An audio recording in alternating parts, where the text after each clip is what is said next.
Good morning from Silicon Valley. Welcome to the S28 webinar series. Today we've got a hot topic, securing SAP with IBM Guardium. The backdrop on all of this is the very visible data breaches we're seeing in the news every day from major corporations.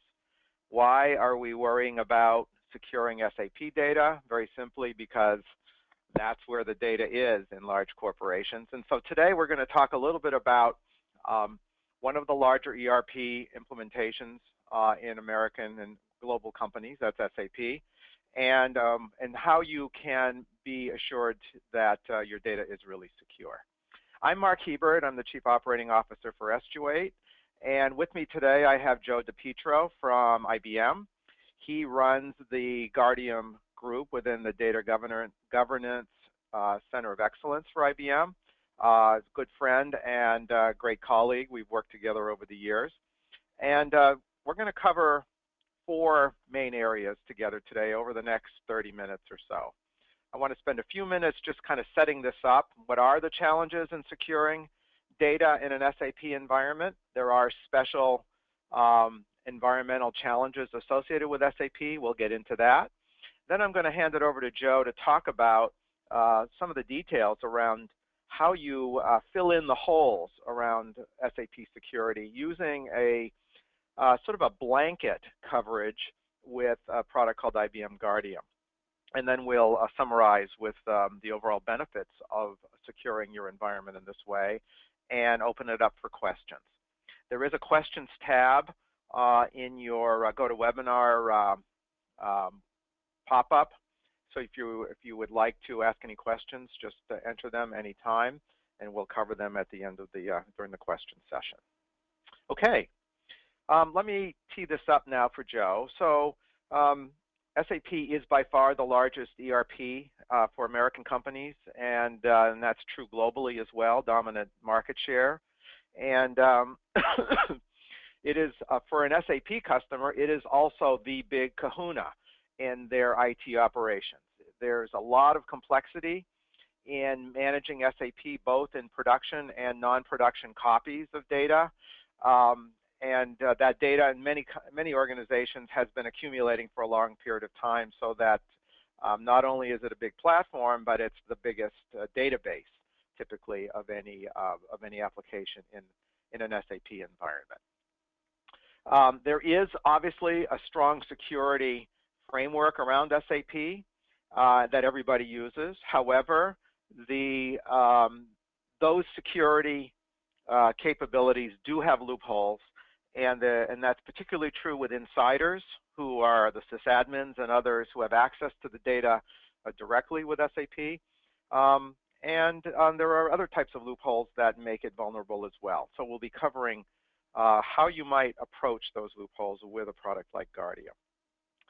And so the idea behind Guardium is to add a sort of a blanket or an umbrella around SAP that handles those loopholes and gives you an overall ability to monitor access to SAP by insiders and unauthorized users at a fairly granular level that you define. And you can do that with quite reasonable cost and low overhead. So that's the backdrop. I'm now going to turn this over to Joe and let him cover the SAP for Guardium product. Super. Thanks, Mark. I appreciate it. And folks, thank you very much for attending. Hopefully we'll learn a lot today and we'll kind of go over some materials. And again, if you have any questions, please feel free to enter them into the questions window on the GoToMeeting slide. And what I want to do now is just kind of go over a little bit of background on SAP, how some people have access to the sensitive data that SAP stores, and then go over some SAP auditing best practices. So if we look at the SAP application itself, it's, as Mark mentioned, one of the most widely deployed applications. And all applications, they store their data someplace. And what we typically find is that there's a database on the back end where all of this SAP data is stored. So when you log into the SAP GUI and you enter different fields associated with different forms, all of the data is stored in some database tables. And we have many different customers auditing and protecting the sensitive data with Guardium on SAP. And what we'll do now is we'll go over how somebody can access the sensitive data. And there's basically three paths. There's one is through the SAP application itself. And when you go through the appropriate forms, and if you have a thing called SAP Star, or if you're DDIC, and these are all essentially root users of the SAP application itself. So that's one path in order to get access to the data. The second path is through the database. And so if you're a privileged database user, you can bypass the SAP application itself and log in as a database administrator, and you can see, the different types of risks associated with these different types of users. So direct access to the database is very much an area of concern. And then lastly, you have the system administrators. So the system administrators are essentially the root users or the Windows administrator that have access to everything in the operating system. So that they can essentially copy files and look at information and replicate information onto different systems. So these are the three primary methods for how you can access SAP data that's stored within the system. And a lot of times it's a challenge in order to capture the data. So if you have a requirement like PCI that says I have to monitor who has access to credit card information, and we have to audit that so that you produce reports to be in compliance with PCI, or even in the healthcare industry with HIPAA, HIPAA High Tech, you have to be able to identify who accessed those patient records. So what we typically find is one of the most common ways to do this is to turn on what we term native database logging. So within your SAP applications, we find many people using Oracle or maybe DB2, sometimes SQL Server, and in some cases we're starting to see some NoSQL databases being popped up. But the way that the current auditing techniques are for native logging is they store the audit logs on the server themselves, and then people run Perl scripts and they scrape and parse the information, and then they typically move it to a central repository where they can write reports and audit data, and they'll craft the appropriate reports to send out to all of the stakeholders that should see who's accessed sensitive information, and create another process for a manual review and tracking of different issues that need to be closed or different gaps. And as we go through this process, a lot of times when you start a deployment of this, you're going to have a very high deployment cost because you're going to start to monitor certain tables. As your SAP system grows, you're going to increase the number of entities that you need to monitor, which increases the volume of data on your server, creating reports, and the ongoing operation of this. Typically what we see is that it costs a lot of money, and different administrators, from the DBAs to the people that write the scripts to the people that produce the reports and so forth. So the native auditing approach, although it's free because it's in the database of cells, can really have a number of different impacts that you should be aware of. The performance impact for turning on native logging on the database itself is one area, and then even performance within SAP itself. SAP has certain audit trails that you can turn on, but it is going to give you a performance hit. And depending on the database, the application server, it could be anywhere from 10% to about 45% impact on the CPU of these types of systems. The other issue that we find is that there's no real-time controls when you're using native logging, because what you typically do is go through an audit cycle, and that audit cycle between when you capture the data, create the reports, and do a manual review could be anywhere from 28 to 48 hours. And so in today's world where you see data breaches and access to sensitive information, you really need real-time alerts in order to cover that aspect of it. The next piece that whenever anybody hacks into a system, you have to be concerned about what happens to the logs. And a lot of times what happens is they delete the log files from the actual server themselves so that they can cover their tracks. So any of these native logs can easily be deleted by the people that have the appropriate permissions. So there's just a couple of data points to be concerned about if you use some of the native logging approach.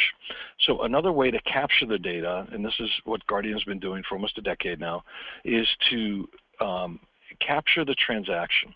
So when your SAP servers start to access the database and they either update information or somebody's viewing PCI records, then what we do is we have an agent, a lightweight probe, on the database server itself, and its sole job is to copy the transaction and move it over to the appliance.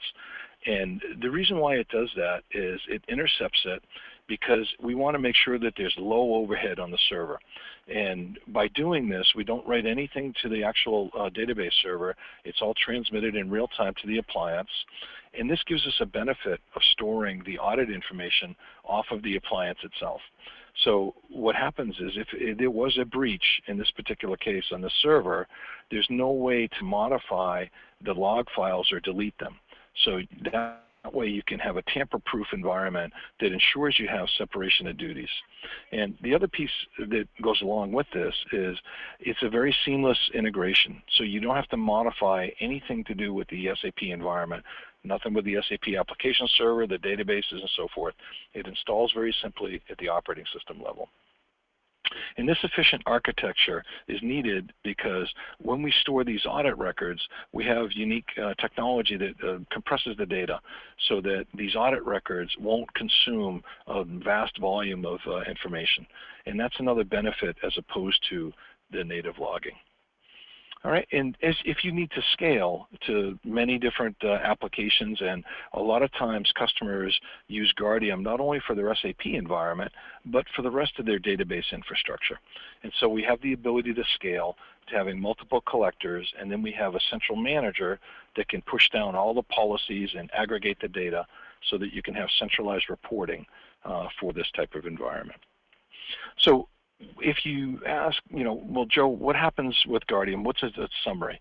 Well, what we do is we help prevent database breaches, whether it's a rogue insider or a cyber criminal that stole some credentials that's now accessing the system, and we help protect customer intellectual property and the corporate secrets. We also help reduce the risk and assure data governance because we can prevent any unauthorized changes to the sensitive data by any of the privileged users, and then we reduce the audit cost that goes along with your operational environment so that you can simplify your audits and you can have your administrators be doing other tasks other than collecting the data, writing the scripts, and distributing the reports. Right? And we do this all without a major performance impact to the database or application. So if we look at auditing SAP, why is it so difficult? Well, the biggest reason is because it has what we call a pooled database user connection. So you have the SAP application server, and different people log on to that through the SAP GUI. You have Joe and Bob over here, for example. And the database connection will use a single generic login. Okay, and so we call this a pooled database connection. So in some cases, it's difficult to identify who actually did the transaction, whether it was Joe or Bob. And then, as we mentioned before, you have different types of risks associated with these users. And if you have the SAP privileged application user like DDICT, and you have the role of SAP star, SAP star, then you have application developers. There's a lot of ABAP developers and things like that. And you have the application users, the SAP application users. All right, so this is one level of risk that we want to mitigate. So good monitoring starts with understanding the users and what privileges they're using. And it also, you need to be concerned with the transaction codes or the T codes. So SAP, essentially, when you do a transaction, it's audited and monitored. And what we can do is highlight what are the details within that transaction. One specific one that we'll go into detail today, which is SU01, and this is a transaction code when you add a user to the SAP system. And so what we'll do is we'll go through the screens.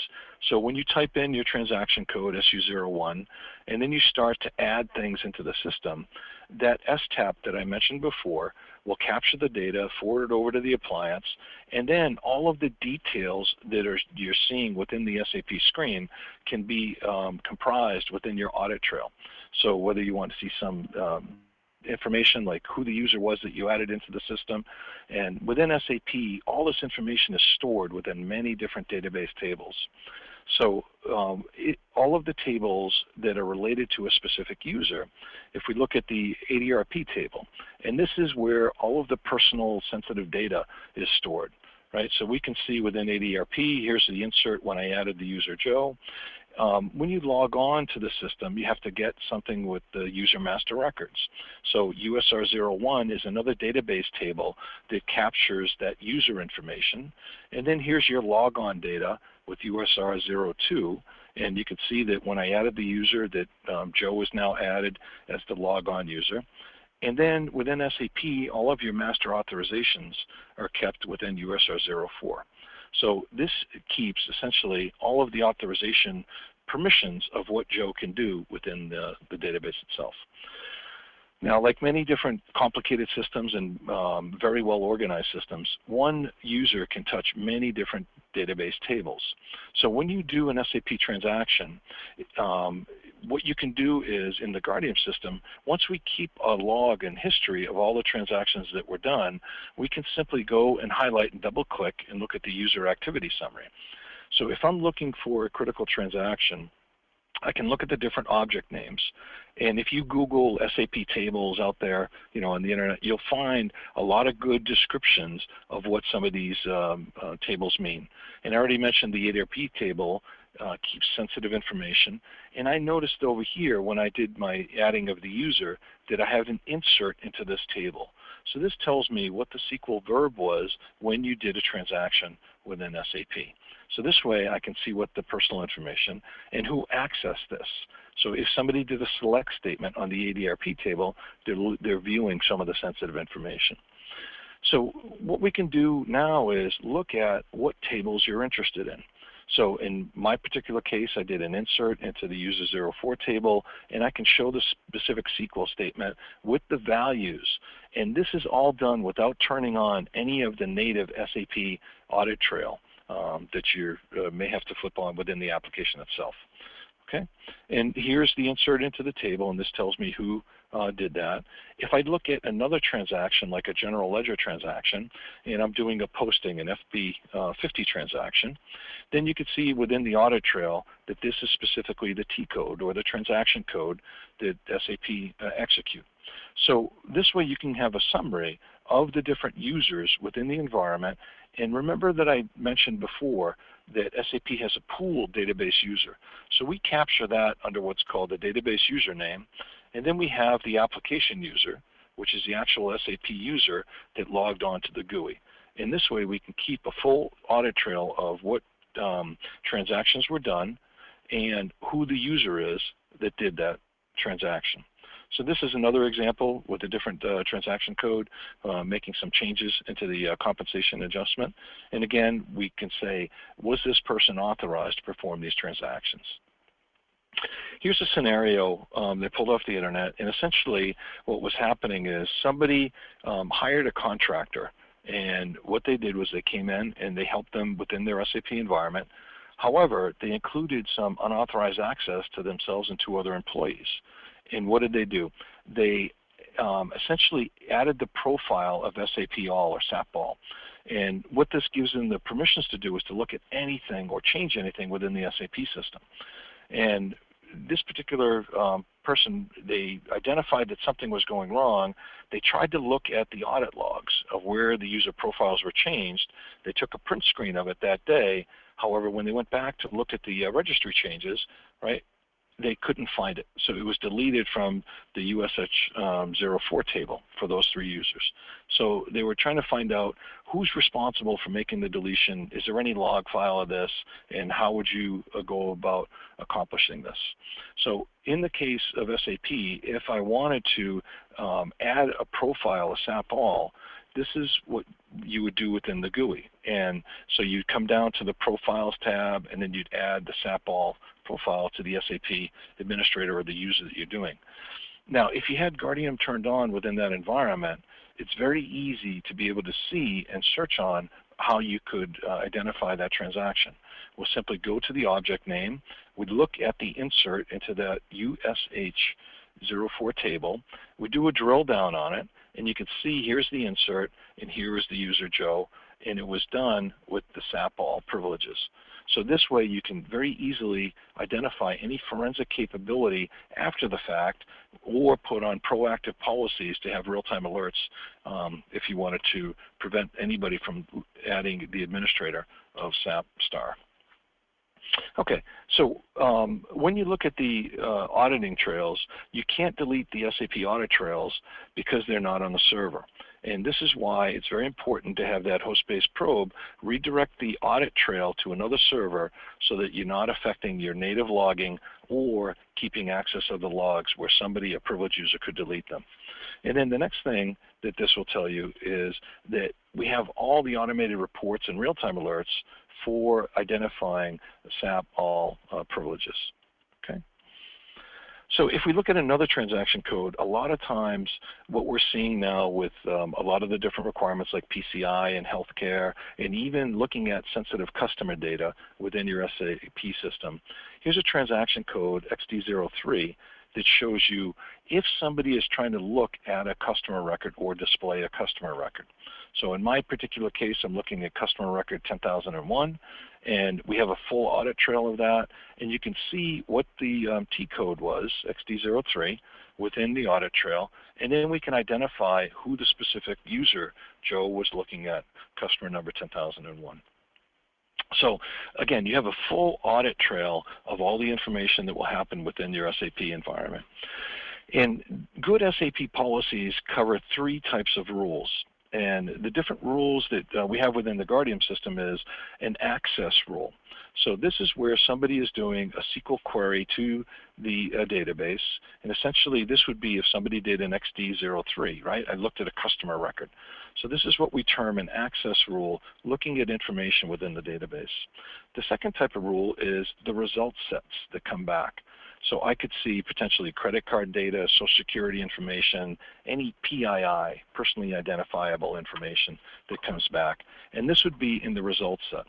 So in the Guardium system, I would add an extrusion rule if I'm concerned with somebody looking at something sensitive within the result set of the system. And then lastly, a lot of times there might be different errors, whether it's a permission error or invalid table, things like that. And this is really good for the DBAs that would help the SAP application, because they can identify if something within the application itself isn't running up to par, and or if somebody is trying to break into the system with failed logins or things like that.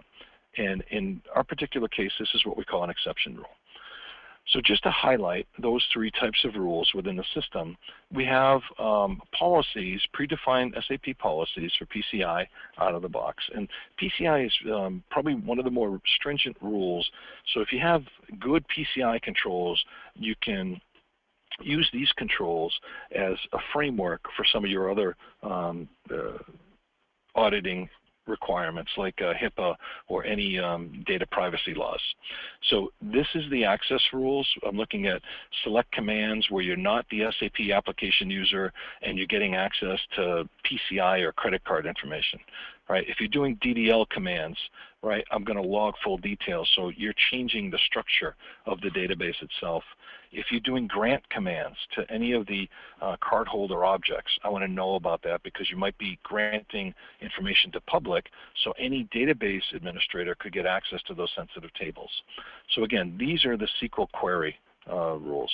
If I look at the result set information, the information is coming back from the database, and I'm in a PCI framework, this will help me identify if there's any unauthorized access to card numbers, right? And I will log a policy violation in real time. Or if I'm trying to store what we call PCI track data. So we have special rules that will help us identify this information in the result set that comes back from an SAP query. And then we can also look at exception rules.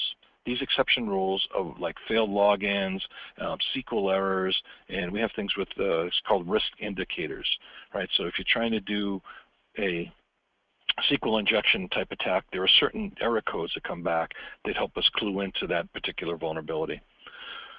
Here's a sample policy, and within this policy, I'm just going to highlight a couple things. We have a very granular way to describe what audit information you'd like to see or what audit information you don't want to see, and you can kind of skip and ignore those informations.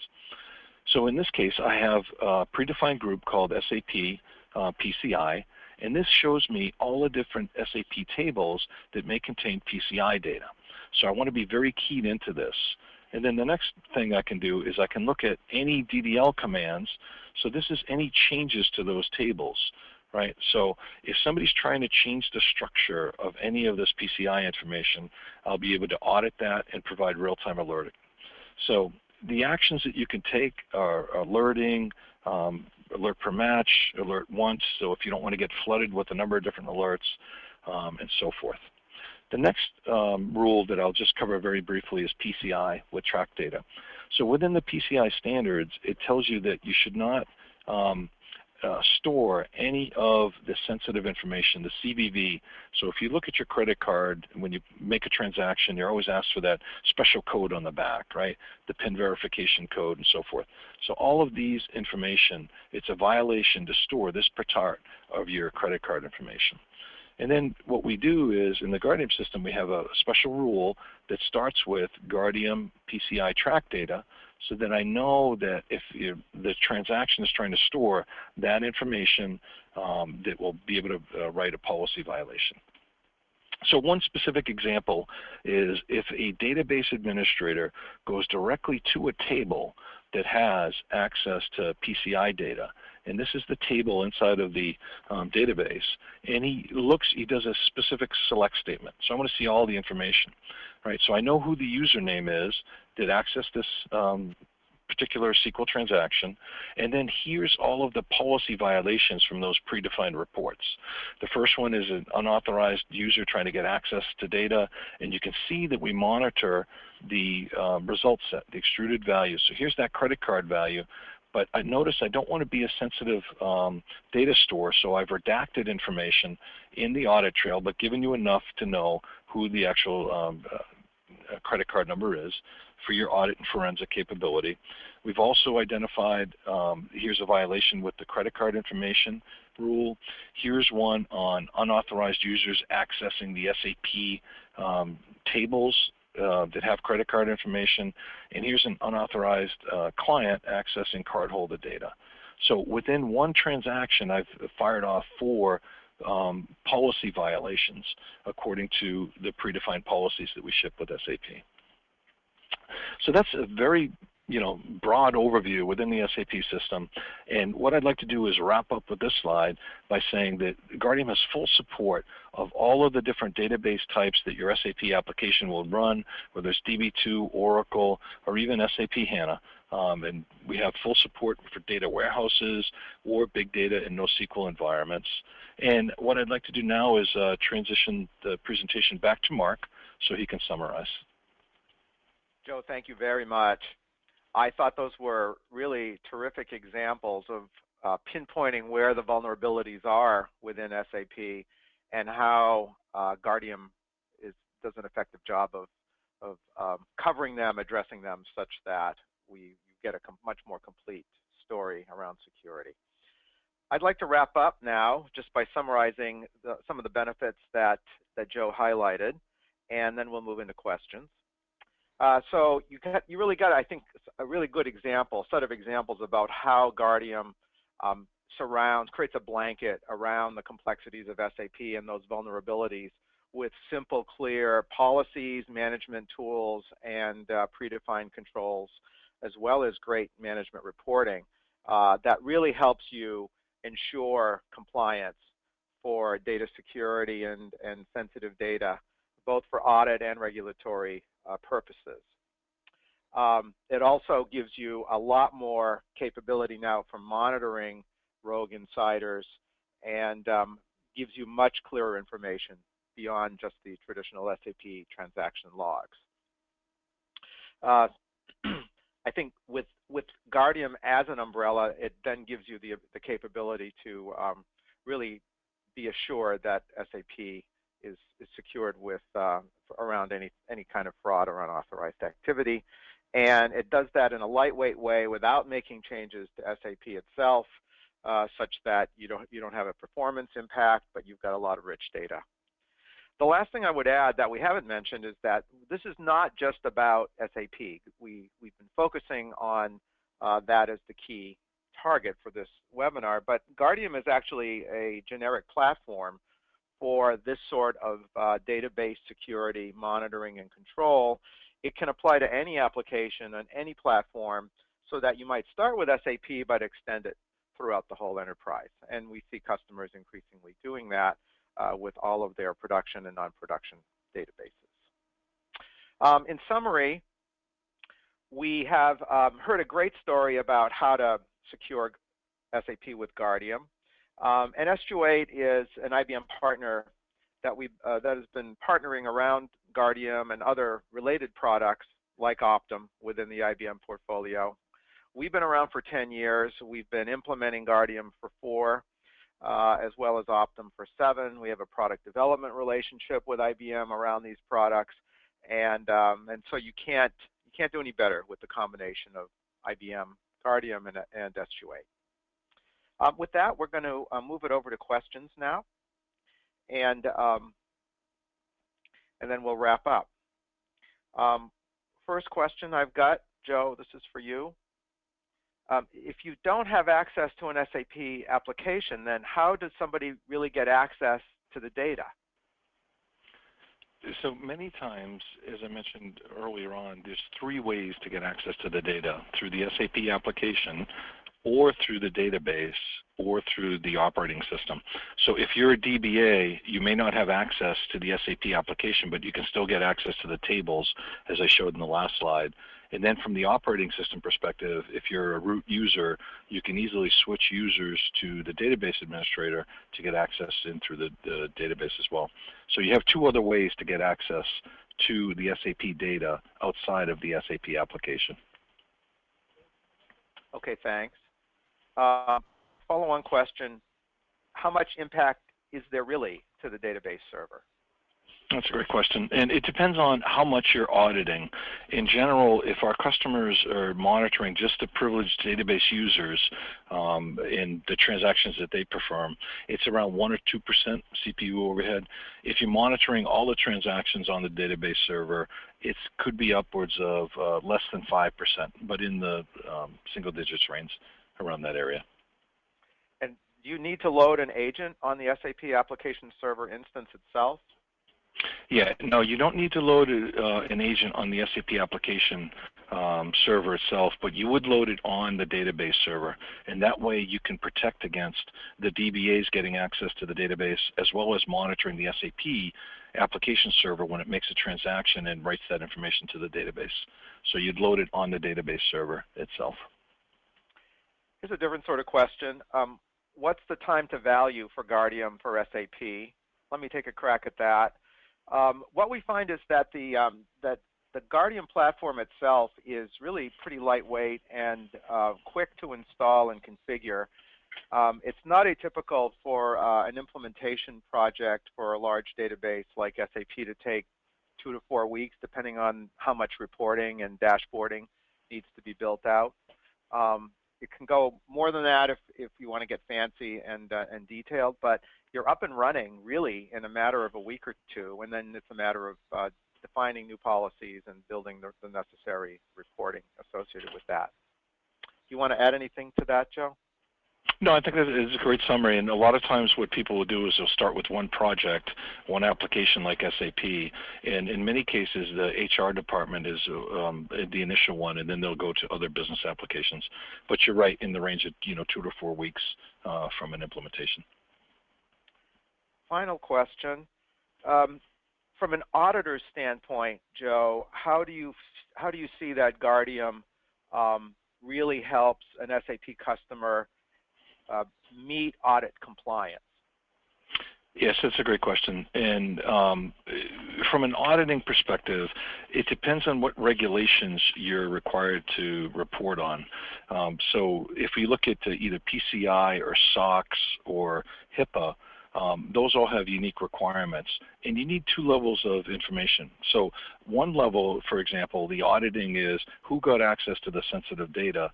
You're going to need a database administration tool to give you that level of granularity. SAP has a tool, GRC, and that's more concerned with the auditing of the SAP application itself, the roles, the permissions, the separation of duties within SAP. But if somebody bypasses the SAP GRC rules and get access to the data, the underlying data, then you can have an issue from an auditing and compliance perspective. So you want to make sure that you have those three areas covered. The compliance areas within the application itself, and GRC would be a good area for that. Within the database and the operating system, those are the other two gaps that you'd need to have controls around. Very good. Well, Joe, I want to say thank you for a chock-filled half hour. I think our attendees really got some very valuable detailed information around SAP security. One final note, we just want to mention that the IBM Guardium team will be at the upcoming SAP Sapphire conference. They'll have a booth, and they'll be very happy to talk to anybody there. Ask for Sandeep Desai, who's one of Joe's colleagues. With that, we're going to close it down for today and look forward to the next webinar coming up. Thank you. Have a great day.